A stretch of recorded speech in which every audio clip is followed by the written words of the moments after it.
Welcome, everyone, to the latest episode, number 6 of the Middlemen podcast featuring Tom Limongello and myself, Todd Sawicki.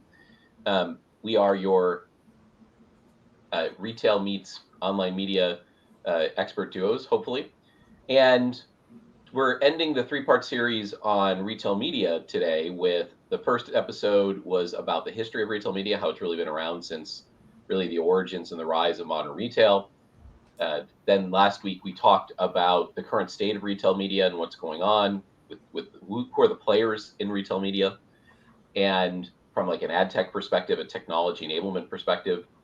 And then today we're talking about the future of retail media and where it's going, and where does this all end up? Is it just a fad? Is it really going to be here forever? And the other thing we like to do is obviously talk about news that's come up recently, and obviously the hot topic in ad tech Twitterati land is Oracle announcing in its earnings call this week that they're shutting down Oracle advertising, or Oracle Data Cloud, I guess as it's called. And we're not going to get into everything about it, but we wanted to focus on one of the key pieces of that group was Datalogix. And Datalogix, Oracle acquired 6-7 years ago for over $1 billion. And what Datalogix did was it basically tracked offline conversions against ad campaigns. And so did your brand lift, sales lift, sell through, and obviously it was a key part of campaigns that people were focused on retail or e-commerce, because you could then use their data, Datalogix data, to track whether someone bought something as a result of seeing an ad online. So retail lift or sales lift was a key part of what that is, which is kind of interesting that that's shutting down, because you would think that that could have been a key part of the retail media landscape. And Datalogix, having a piece that, Tom, you talked about this, which is, what retailers are selling with retail media is closed loop attribution. And if Datalogix was selling effectively a form of that, but the problem is they were kind of this third party form of that. They weren't working with the retailers directly. They were sort of estimating lift, looking at samples of sales data, and they weren't as integrated. And so they were kind of this third party thing to what today would be first party. And it clearly, they just never made that leap from third party to first party in terms of their solution. And so you have this potential business that could have been to me, it's kind of shocking that it never got there. A key part of this first party landscape, right? The closed loop attribution is about first party attribution. And that's really what the retailers are selling. They know that they have the users from loyalty programs, from logging into the e-commerce sites. They have their information. They've gotten opt-ins to being a part of those programs. They're able to then tie campaigns back to purchases because they're also running the carts. And so, in many ways, I think it speaks to the power of retail media as this first-party logged-in internet platform or offering versus Oracle and all its other offerings from AdThis, Blutag, et cetera. We're all very third-party focused. And, I think this is perhaps the beginning of the end, really, of businesses and products that are really tied hardcore to third-party targeting and audiences and attribution. Just not going to cut it in this first party world. And so where retail media really gets exciting, I think, for you and I, Tom, and really the landscape is, it is fundamentally a business that's built on first party data, first party information, really the logged in internet, right? The logged in is really a piece to that. And that's really what Facebook and Google, the giants and duopoly of internet advertising, they're really based on the same thing, being logged in, having first party data, and targeting on that. And so in many ways, this is really perhaps the beginnings of the extension of what that world is. And it's not so much that they're walled gardens as much as they're just these logged in spheres is a way to think about it. And so I think the future retail media is just being about the rise of first party and how important it is and how important logged in users are. So that's, I think when we think about retail media, I think that's a good place to start. I think the news, first party data. Yeah, I think the news was pretty shocking on the face of it, because you also see a lot of the people. I mean, the people I was with at Quotient, some of those people came from Datalogix, like Merna and Geoff McHale. And, I reached out to some of them last night, just try to understand what's going on. But, now that we have already talked about this in episodes 1 and 2, where we're talking about the retailer turning into a publisher, we're talking about, to your point, first party data being the only model that still works.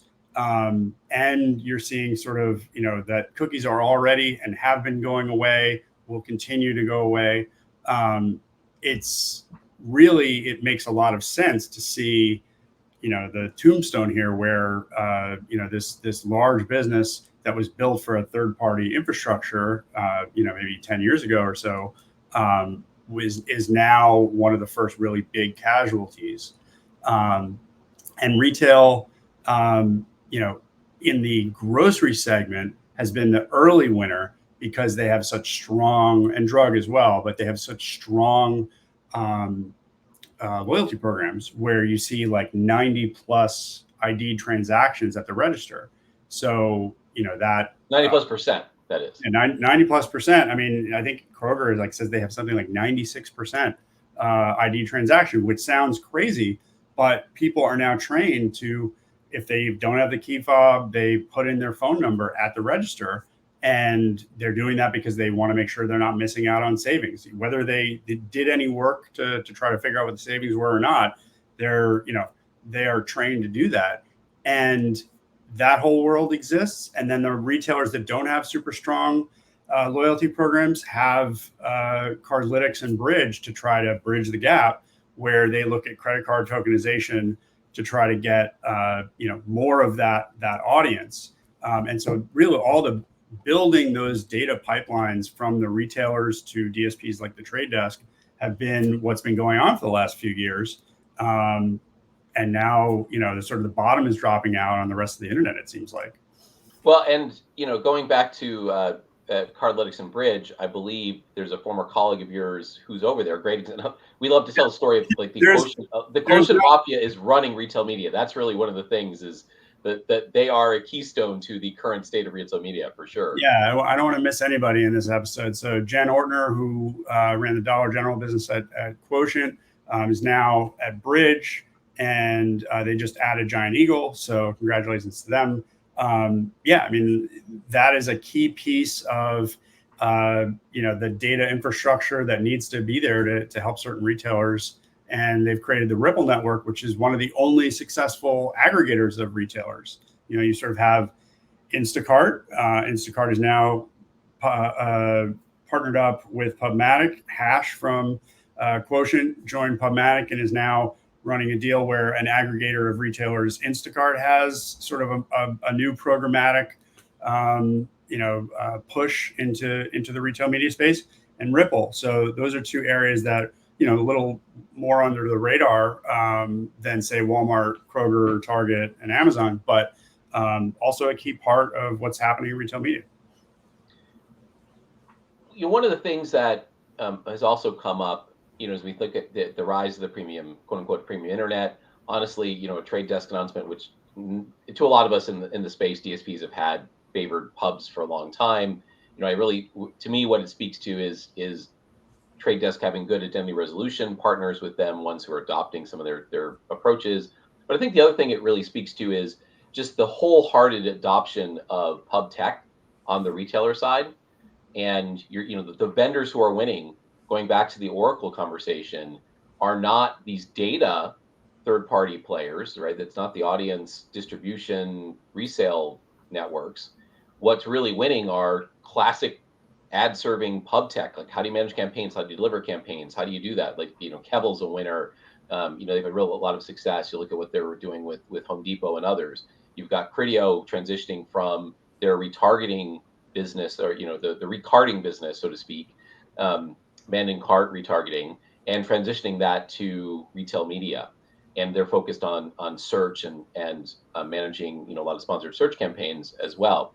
And you look at some of the other players who are doing well in the space, and they're focused on more traditional pub tech approaches. And it's helping, how do you deliver infrastructure that allows the retailers to sell ads, to traffic ads, to whether it's sponsored listings, whether it's traditional display ads, even though that, as we talked about last week, really wasn't necessarily where the focus was traditionally. But what's interesting about the mentioning display ads in terms of where this is all going is there's kind of a shift, I think, that's happening as the retailers really understand their value about the having logged in users, profiled users linked back to a royalty card to purchases, whether they're offline in store or online. And I think what the interesting things that might start to happen is, do we see the re-rise of retail media display as they do deals and work more with content and partner with content sites? I honestly think, if the retailer is pub, then the retailer can own content.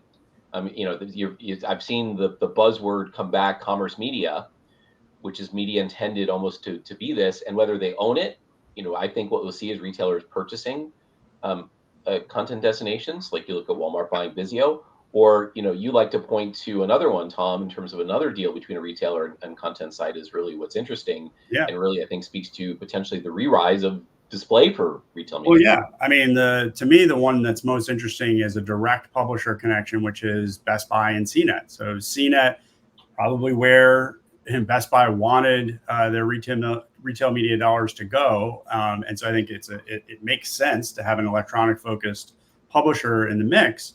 But what it does is, instead of having a Best Buy display ad, or sorry, an ad for, let's say AMD or something like that, sitting on Best Buy, that goes out to a publisher like CNET, you instead have a display ad on CNET that goes back to Best Buy for a Samsung TV or whatever, but it can go straight to the product detail page. So the failure that we had in the 1.0 era of trying to put display ads on the retailer, this reverses that.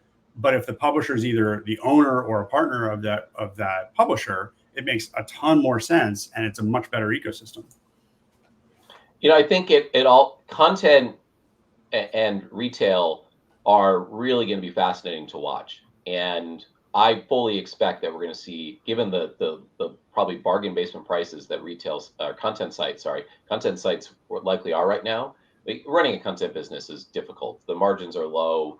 It's a huge challenge. Content creation is expensive, and those businesses have had razor thin margins forever, which is why they often have times have crazy ad loads, because they're just trying to survive. As much as the sort of penny wise pound foolish approach that publishers often take in terms of being too aggressive on the ad side, they are just trying to survive. So forgive them for that. But retailers, right, in terms of, this is, instead of having to buy, reach on via audience extension, they can just buy these publisher sites and run them. The irony, of course, is that one of the early pioneers of this was Amazon acquired DP Review, Digital Photography Review, which is one of the early keystone sites for digital camera reviews, and kept that as a business unit for a long time, but then shut it down before COVID, really right before retail media took off and the re-platforming of the retail media display kind of took a hold.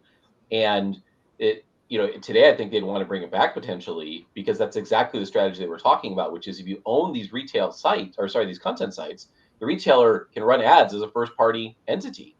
And then what I think you pointed out, Tom, in our conversation, which is what's interesting here, right, is they're running display, they're driving that traffic back to the retailer, which was the problem the first time through, right? The display ads drove traffic out to a brand destination, moving people away from the cart, moving people away from the transaction. And now what it's about is running ads on Best Buy is running ads on CNET to drive traffic back to Best Buy in the purchase. So you're still getting those transactions, you're still getting that closed loop data attribution that we're talking about. And so I think that's what's changed here. And so I'd be shocked if you're not going to see a wave of acquisitions around the content space. Yeah, and it would also, to your point about the logged in internet, it would be smart for them to try to, have a Walmart sign in to some of these apps that are on Vizio, or a Best Buy sign in or something like that, so that the publisher doesn't have to manage the identity. And because I think that's been a challenge. I think your friend Shiv Gupta over at U of Digital was talking about, on Twitter, basically saying, I don't know why more people aren't taking more seriously what the trade desk is doing in terms of talking about the premium internet, because what they're saying basically is, if you're not a logged in site, whether it's CTV or a premium news publisher, you're not really part of the internet that they care about anymore. Well, I think that's a good take on, just as an aside, on what Trade Desk is talking about. The news isn't a list of the top 100, 500, 20,000 sites. Right. What it is about that, right? The movement towards the logged in internet, the audience identification, um, conversion resolution. And so I think that's really where it starts to get interesting. The other aspect of content and the retailer starts to, I think, show up in terms of something we've looked at. So full disclosure, Tom and I through Nextopedia are working with a pretty cool next gen company focused on AI enhanced search for retail. A company called Blutag, BLU.ai is their website, blue.ai. And what they have is really a next generation search application for retailers that it allows both conversational search, show me the ingredients for a recipe for burritos, and it pulls back the whole cart of bundled items that are necessary to make the burrito. It can bring back recipes. So it's multi format results. It's intelligent contextually. It's not like you have to run a search for every ingredient. And so we look at what's interesting there, and its relevance is the ability to bring back content into the user experience inside of retail. I think it's interesting. And so if these retailers are buying content and then leveraging that content appropriately, how to's, recipes, what have you, and bringing that back into the user experience, it really makes for a much better compelling retail experience. So it's kind of a 1+1 or peanut butter plus chocolate, is equals winner type of moment, where I think you're going to see how the retail experience is going to change as a result of this, and having access to these other assets really opens the retailer's eyes in terms of a better experience. The other thing about this is, in terms of retail media and the future, is the number one retail media placement is sponsored search listings. We've talked to people, and people in the industry say like 80% of Walmart's retail media dollars come from sponsored search.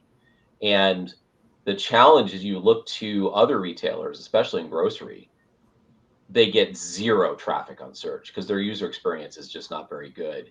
Yeah, And the I think grocery that's world. something where, Tom, you can talk about, if Yeah, people are trying to hit their 1% retail media, of revenue retail media goals, they're going to have to generate more traffic, and they want to generate more search traffic. And so maybe this is a way that starts to happen. I mean, you and I have talked about this a lot. yeah. I mean, it seems like everything is there. Like you go to the site and now you can find things, but it's harder than it needs to be. And you can tell because people just reorder what their cart was the previous week before, and that's because all the inspiration that they might find is out on Instagram, TikTok, New York Times, Epicurious.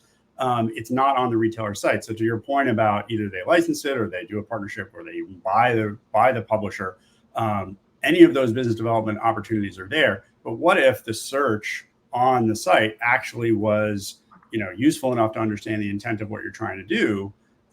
It maybe means fewer searches, but more content, bigger baskets, and it can be across categories because, instead of just showing you frozen chicken when you ask for, I want chicken for dinner, it can be showing you recipes of all sorts around chicken. And, that sort of,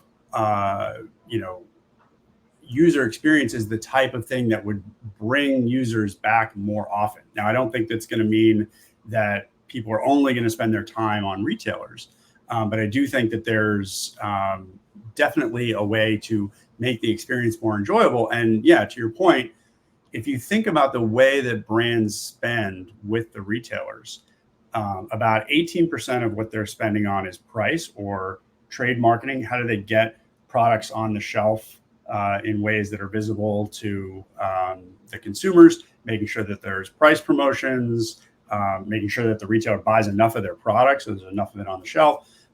All those types of things are done to sort of pay for what effectively become price discounts. And then the 1% that nobody's ever really gotten to, except for maybe with Amazon or Walmart, in terms of an investment on retail media, seems like, oh, well, what's going to happen? Is retail media going to take over the whole trade spend? Well, definitely not right now, because we're just coming out of the pandemic, and the brands are actually at a point where they don't want to lower their price because they were just excited about the fact of getting it as high as they did, and they want to keep it there for a while. So putting a bunch of money into price promotion isn't going to work. Does that mean there's more money for retail media? Maybe. And we were talking about this before. The sponsored search is another way of getting shelf space, but on the e-commerce side of things, and that's interesting. But if the goal for the brands in the next 1 to 2, 3 years is about building brand equity to make sure that people believe in the price of the products that they're buying, they need to be doing CTV or any types of ads that tell more of a story. And that is potentially a bridge too far for the retailer and the managed service type businesses that we've seen in the 2.0 era. You really need to move toward platforms that can deal with that type of higher price media. The CTV aspect of retail media, I think, is fascinating. And I think we're going to see more partnerships in that space. Again, you have Walmart buying Vizio as an example of that. Amazon aggressively spending in building up Prime Video. And, that's an example of retailers as Pub. Prime Video, Amazon's dumped billions of dollars into that, and really strategic play in terms of ahead of the curve. But other players are going to have to invest in that space. And again, we're seeing partnerships start to emerge here. What's interesting, of course, is on the streaming service, you get a logged in user. On a retailer, you have a logged in user. You start doing matches in clean rooms. The rise of clean rooms, I think, are fascinating. We talked a little bit about this in our last episode. One of the enabling technologies from a Pub side that worked, really unlocked retail media were clean rooms. And we'll see a lot more of that and those tie-ups. It'll be interesting to see if we see more M&A activity around that space. Your comment about, the brands wanting to invest in brand equity, and they think of retail media too much as a coupon discounting play. And does that shift? Do the retail media teams get good at selling brand equity campaigns? And, and even internally, retail media teams are competing with the trade marketing teams. They're not one business unit. They're separate competing teams. Rondell inside Target is a separate team from the trade media group and other companies as well. So I think there's going to be some interesting political battles that start emerging between the trade marketing teams and the retail media teams. And, a little bit of Game of Thrones. Like you said, that's what your friends in the space were describing it as, is the trade marketing teams versus the retail media teams, and who's going to win the throne inside the retailer. Well, there's also, there's another Game of Thrones game that's playing out, which is they're sort of digitizing the store. And so, they're infringing on the trade marketers' turf in the store where they put all the promotions. Now they're sticking screens in there. Walmart's actually upgrading all the price tags in the way that Best Buy did with e-ink. So if you're a promotional marketer, you get really excited because instead of a weekly circular, you might be able to do a daily circular, which is crazy. But beyond the complexity, that you even daily, real time, it turns real time bidding inside the store almost. It turns into the Minority Report, right? So it gets crazy. But which of it is retail media and which of it is price promotion and trade dollars or whatever is starting to really blur. But there's a lot that can be done in the store to sort of remake the offline trade marketing stuff into a digital proposition with more measurement and all that goes with it. Well, I think it's fascinating. You talk about and for people who don't understand this difference between trade marketing teams and retail media teams, that we are not getting it's a Game of Thrones. They're two separate teams, two separate business goals, and they're competing for the same budgets. If you're the brand, you're like, I got 18% that's going to you in some form or another. How it gets split up is kind of a discussion, but I'm not going above 18%. And so those budgets go back and forth. And I think that's really fascinating to see how that plays out, and a great observation about the dynamics on the brands. And I think that's the other aspect that, we're talking about, which is how do the brands rationalize and get smarter about the dollars they're investing and where they're investing it. They're getting more and more opportunities, and they're almost getting overwhelmed. In terms of these new you saw Costco's announcement we touched on last week about what they're doing in store, about how that's really expanding. Your comment about e-ink, and there's some analyst who's talked about what the in-store and how big of the opportunity that could be. Yeah, Andrew Lipsman has basically talked about how the in-store attention that you're getting is potentially rivaling linear TV attention. And so it's it is getting crazy like that. And there's even companies out there that do in-store audio networks. There is a lot happening in-store, which really is all the bailiwick of the retailer. So that really is where they should be innovating in it, and it is exciting. But it's and I think this is probably where we should end it, because we don't want to overload our audience. But there's a whole issue here on the brand side, which is who's paying for all this? Like, who is going to fund all of these initiatives in store, online, off-site, in CTV? Like, the brands are going to be inundated with this, and with every retail media network, from Wawa's Goose Network to whoever, Orange Apron Media, all these guys they all have their ask, and the brands are really at a point where, unless they come up with their plans way in advance and say, hey, you 10 retailers or whatever, you need to compete for our money. Until that starts happening, these asks are just sort of going into the ether, and I don't know what the real response is going to be, but there is an endless budget from the brands to invest in this stuff. I think that's, even as retail media has grown a ton, and it will be a player going forward, it's not going away. And as we said, it in some ways could take over the content internet because of the logged in user aspect of it. And maybe that unlocks dollars that they wouldn't right? If you can unlock the publisher, maybe that's the key point, right? If they can unlock the publisher, the budgets that go to publishers today and capture that, that's the way to go retail media. They can't capture more than that 18% bucket, which is really the intended, their traditional called trade/retail media bucket. But if they can get into the promotional bucket outside of that, maybe that's another reason why the content side of this becomes really interesting. Yeah. That's a way to pierce that 18% number. Yeah. And I think, I was talking with another old Quotient colleague, Jason Hart, the idea that retail media has been so expensive. So, the brands already have known how to buy offsite media for a long time. Seeing it being, loaded up with a retailer data cost and a tech vendor fee and things like that, really you have a situation where retail media has been sort of overcharging for inventory that can be bought more cheaply because they offer measurement. Going forward, what is that? How does that change? And to your point about, the retailer owns the publisher, that's a different thing. Unlocking sort of higher funnel media, higher quality media, things like that. All of that would be beneficial. But what it has really done is, at this point, retail media has been stuck not getting the investment that it potentially should get, because the national budgets haven't filtered to retail media, because those national buyers are like, why is it so expensive? So that's a great, and it touches on, I think, an area where I think we'll end up talking about in a different episode, which is as you get it more and more on the content side, what that really also pushes you into is programmatic. And we haven't talked necessarily about, is programmatic a piece of the future of retail media? At some level, it probably is, right? There is going to be this fragmentation as every retailer tries to get into this space. Many are too small. So there has to be some groupings of this.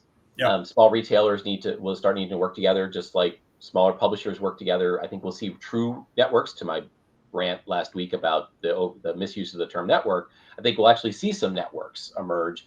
And I think we'll see programmatic become a bigger discussion. Obviously, Kevel's made a big push with the OpenRTV sponsored listings standards push that they're making. James Avery's, again, the CEO founder of Kevel, has made a big push there. And I think that's a really interesting topic we should maybe dive into on a standalone basis, in terms of what does programmatic look like in retail media? Does it get there? Does it not? I think that'll be a good conversation. I want to learn more about that from them as well. So I think that's a real interesting topic to get into. The other is in terms of, we haven't necessarily talked about on the retail side too, which is the rise of independent brands, right? D2C and Shopify, and what's the implication of this very fragmented. That's how we started to work together. So we should. Well, exactly. Tom and I came from a company called Fantastic, which is a startup focused on acquiring and growing Shopify apps, SaaS apps. And so we spent a couple of years working in the Shopify space, and that's a whole landscape that's going to be fascinating to dive into. What does retail media look like inside of the Shopify landscape? And as we start seeing the fragmentation, just like in publishing, right? As it became cheap to publish, you saw millions of publishers. Well, it's cheap to build brands now and offer products, and we're starting to see millions of quote unquote brands or retailers emerge. And so I think that's another aspect that starts to become interesting as the whole landscape changes and becomes more decentralized, more fragmented, what have you. So there's other areas I think still to explore. But I think in terms of the big sort of mega trends, I think we hit on a lot today. The retailer as content, the retailer as a linchpin to the logged in internet, and the challenges in terms of, as much as they want this to grow and be a big part of the brand's budgets, the brands are still figuring this out, and it's not going to be easy winning those dollars. It's not just to put up a retail media sign and suddenly I'm going to make a crap ton more money. Yeah.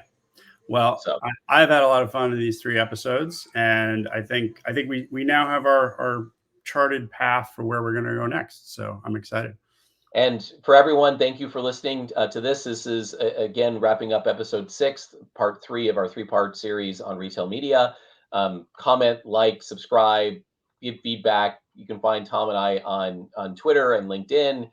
We're happy to engage in this. All the folks who have reached out so far, thank you. We appreciate your feedback and support, and we look forward to continuing. And hopefully this has been a good conversation and topic for you all today as well. All right. See you next time. See you next time.